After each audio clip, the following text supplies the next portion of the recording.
ഇന്ന് സോഷ്യൽ മീഡിയയിൽ അല്ലെങ്കിൽ സൈബർ ഇടങ്ങളിലൊക്കെ തരംഗമായിക്കൊണ്ടിരിക്കുന്നത് കെ.ടി. ജലീൽ കുട്ടികളുടെ ചെവിക്ക് പിടിച്ചുകൊണ്ട് കുട്ടികളെ ശകാരിക്കുന്ന അല്ലെ കുട്ടികളെ കളിയാക്കി വിടുന്ന ഒരു രംഗമാണ്. അപ്പോൾ കെ.ടി. ജലീൽ എന്തിനാണ് ഇങ്ങനെ ചെയ്തതെന്നും കെ.ടി. ജലീലിൻ്റെ പിന്നിൽ അല്ലെങ്കിൽ ഇത് ചെയ്യാനായിട്ട് കെ.ടി. ജലീലിനെ പ്രേരിതമാക്കിയത് എന്താണെന്നുമൊക്കെയുള്ള ചോദ്യങ്ങളുമായിട്ടൊക്കെയാണ് UDF ഇതിനെ വലിയൊരു ആഘോഷമാക്കി കണ്ടിരിക്കുന്നത്. UDF എന്ന് പറയുമ്പോൾ കൊങ്ങികൾ വലിയ രീതിയിൽ സഖ്യം ചേർന്ന് നിന്നുകൊണ്ട് ഒരുപാട് ആളുകൾ ഇങ്ങനെ പറഞ്ഞുകൊണ്ടിരിക്കുകയാണ് കെ.ടി. ജലീൽ എന്തിനിങ്ങനെ ചെയ്തു എന്നൊക്കെ പറഞ്ഞിട്ട്.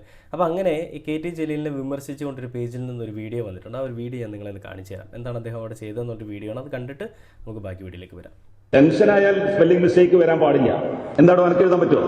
അഡ്രസ് എഴുതാൻ പറ്റുമോ? ഉറപ്പാണോ? ഇതിലൊന്നും എഴുത്.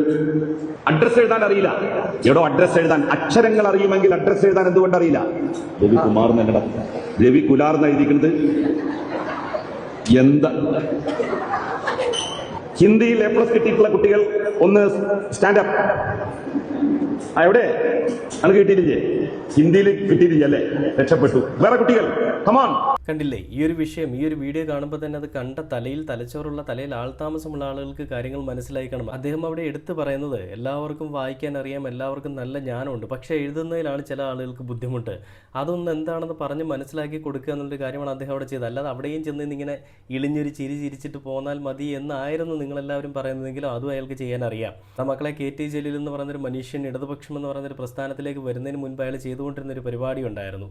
അയാളൊരു അറബിക് ലെക്ചറായിരുന്നു. അതൊക്കെ കഴിഞ്ഞിട്ട് നമ്മുടെ കോളേജ് അധ്യാപകനുമായിരുന്നിട്ട് അതെല്ലാം വേണ്ടെന്ന് വെച്ചിട്ടാണ് അയാൾ സജീവ രാഷ്ട്രീയത്തിലേക്ക് ഇറങ്ങി തിരിച്ചത്. അങ്ങനെ ഇറങ്ങി തിരിച്ച ഒരു വ്യക്തിക്ക് തൻ്റെ മുൻപിൽ വരുന്നവരെ എല്ലാം ഒരു സ്റ്റുഡൻ്റായിട്ട് കാണാൻ സാധിക്കുകയുള്ളൂ. അങ്ങനെ കണ്ടതിൻ്റെ ഫലമായിട്ട് അവരിലുള്ള തെറ്റുകൾ തിരുത്തി കൊടുക്കുക എന്ന് പറയുന്നൊരു കാര്യമാണ് അദ്ദേഹം ചെയ്തത്.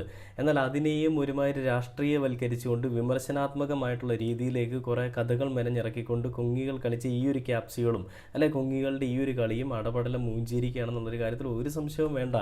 എന്തൊക്കെ കണ്ടാൽ പറ്റുമല്ലേ? ഒരു നല്ല രീതിയിലൊരു കാര്യം പറഞ്ഞു കൊടുക്കുന്ന ഒരാളിനെ പറ്റി അപവാദങ്ങളും അപരാധങ്ങളും പറയുക, ഇതൊക്കെയാണല്ലോ ഇവരുടെ ഒരു ട്രെൻഡിനൊപ്പം എന്ന് പറഞ്ഞുകൊണ്ട് മന്ത്രി ബിന്ദു കൃഷ്ണയൊക്കെ ഇറങ്ങി തിരിച്ചിട്ടുണ്ട് കേട്ടോ.